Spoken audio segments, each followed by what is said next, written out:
Bismillah, on va parler du temps de réponse de la photodiode. C'est le temps que prend la photodiode pour fonctionner, entre la réception du signal lumineux et qu'elle commence à délivrer un courant électrique, le temps de réponse. Donc c'est le temps de réponse. Donc, regardez le schéma en bas. Vous avez le temps T1. C'est quoi le temps T1? C'est le temps là pour que le photocourant monte de 10% à 90% de sa valeur maximale.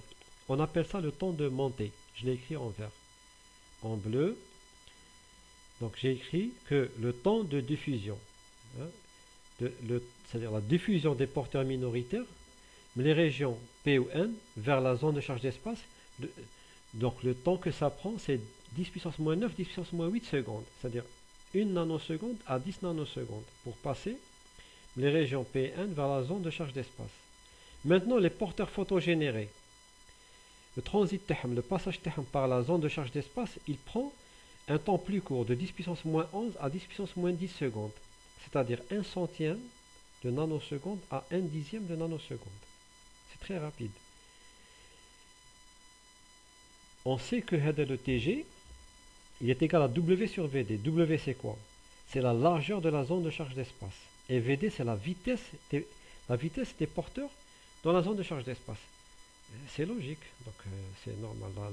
La largeur est égale à la vitesse fois le temps. Donc la distance est égale à la vitesse fois le temps. C'est la formule que vous connaissez, cinématique. Donc pour favoriser, si on veut favoriser la génération, le mécanisme de génération par rapport à la diffusion, c'est très facile. La diffusion Ninji, la zone frontale. La zone frontale, c'est-à-dire les régions P et N. La génération la zone de charge d'espace. Donc il faut minimiser, il faut rendre petit la zone de frontale et plus large la zone de charge d'espace. Il faut veiller à faire ça. Calculons maintenant l'efficacité quantique de la photodiode. Nous montrons dans le schéma de droite, nous montrons que les photons attaquent la photodiode par la région P. Nous avons la ZCE, ensuite la région N. Donc c'est un schéma qui est assez simple à comprendre. La formule elle est donnée de l'efficacité quantique, elle est donnée par nombre de porteurs collectés, c'est-à-dire nombre des électrons à la sortie qui vont nous donner le courant, sur le nombre de photons incidents. Le nombre de porteurs collectés sur le nombre de photons incidents, ça va donner IP sur Q, le tout sur phi I sur H nu. Phi I, donc c'est en watts, c'est la puissance. C'est le flux lumineux, bien la puissance émise par la lumière. Donc IP sur Q, donc c'est le courant à la sortie sur la charge normalement de l'électron. Bon, d'où vient cette formule? Pour ne pas nous attarder, je vous rappelle, je vous renvoie au chapitre sur la LED. Nous avons démontré la formule suivante. Dans le rendement global, nous avons démontré que n photons sur n électrons, n photons représente le nombre de photons par seconde. N électrons, c'est le nombre d'électrons par seconde. Nous avons démontré que c'est égal à E, n photons sur I. Donc, après simple manipulation, on peut démontrer que n électrons sur n photons, n électrons, c'est le nombre de porteurs, sur le nombre de photons est égal I sur la charge Q, le tout sur n photons. Donc, c'est à peu près la même formule. Donc je rappelle, le rendement quantique, c'est le nombre de porteurs collectés sur le nombre de photons incidents. IP sur Q, le tout sur phi I sur H nu. IP, c'est le courant à la sortie, bien sûr. Bon, nous avons déjà dit dans la vidéo précédente que pour avoir une bonne photodiode, de préférence que la ZCE, la zone de charge d'espace, soit plus large que les autres régions. Ce qu'on va faire, donc, je passe la phrase en mauve. Supposons que toutes les paires photogénérées sont collectées, c'est-à-dire photogénérées dans la ZCE. Les paires photogénérées, elles sont photogénérées dans la ZCE. Ça veut dire, si elles sont toutes collectées, ça veut dire qu'il n'y a pas de recombinaison. Bon, ça c'est l'idéal. Alors, le flux qui pénètre dans la diode, donc c'est en x est égal à 0, le flux c'est phi 0 de 0 égale 1 moins r fois phi de i. Pourquoi 1 moins r? 1 moins r, c'est t, c'est la facteur de transmission, quand il n'y a pas d'absorption. Il n'y a pas de recombinaison, il n'y a rien, donc t fois phi de i. Donc phi de i, c'est le flux incident. Le flux incident, quand il touche la photodiode, donc de l'autre côté de la barrière, si vous voulez, il y a une frontière. De l'autre côté de la frontière, quand il rentre dans la photodiode, nous avons phi de i fois le facteur de transmission, qui est égal à 1 moins r.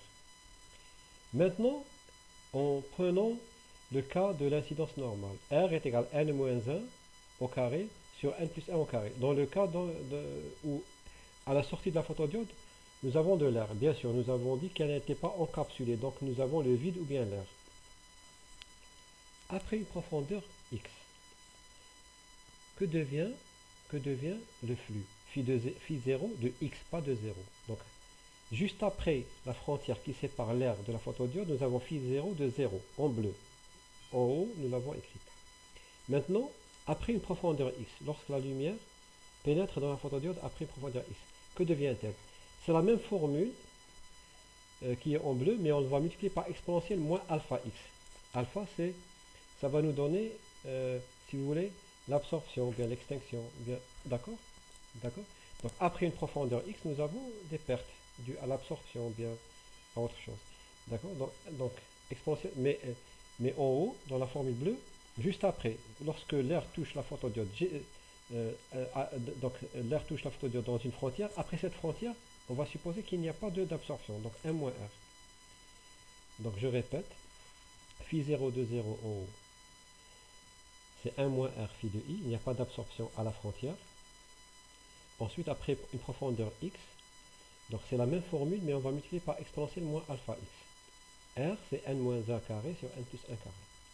La perte est de combien? Je passe à la phrase qui est en bas.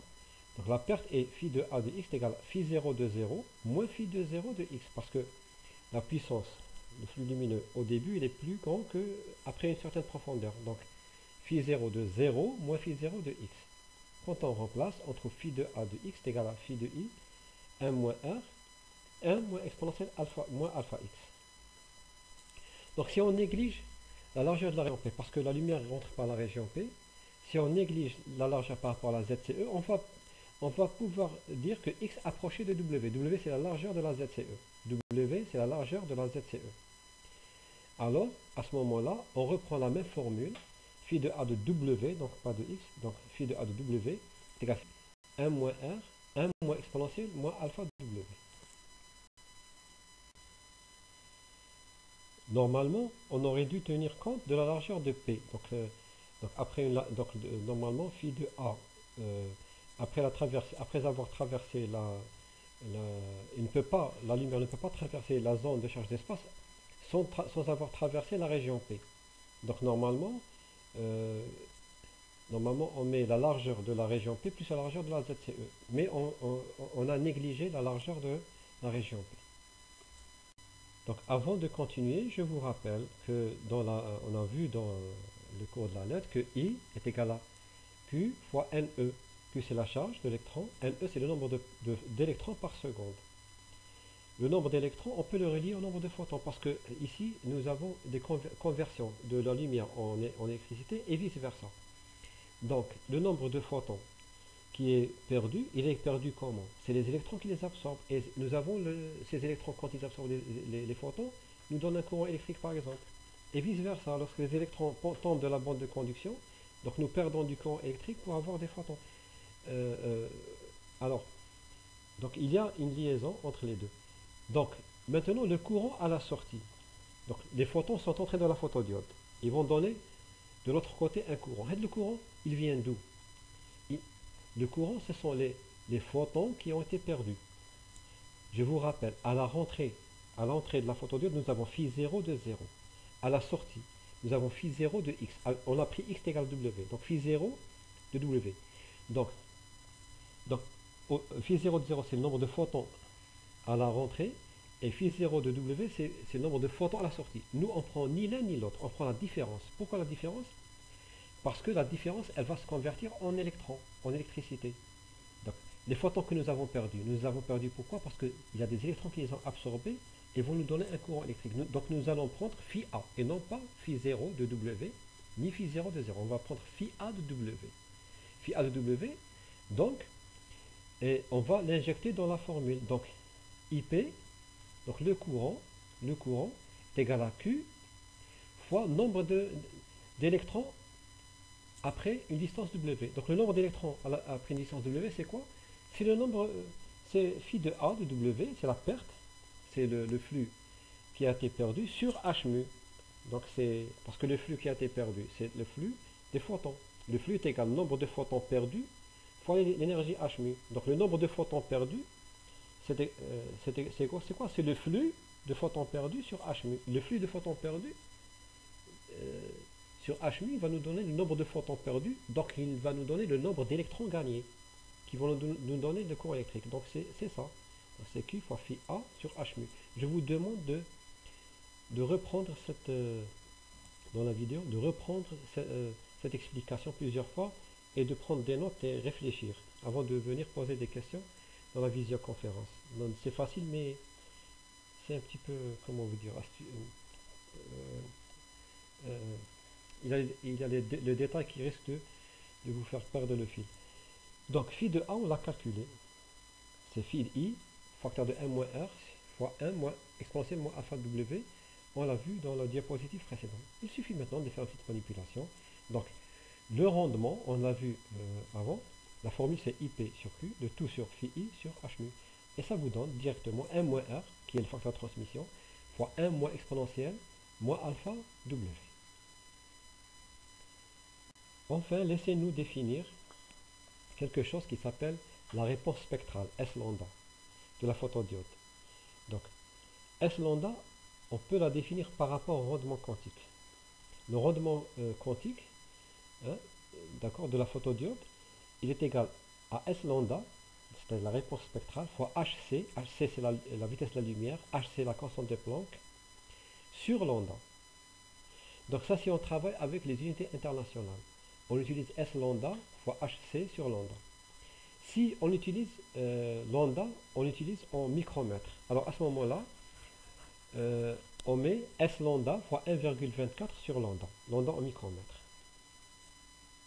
On a l'habitude de faire ça. C'est les unités internationales, la formule avec les unités internationales, puis la formule avec le micromètre.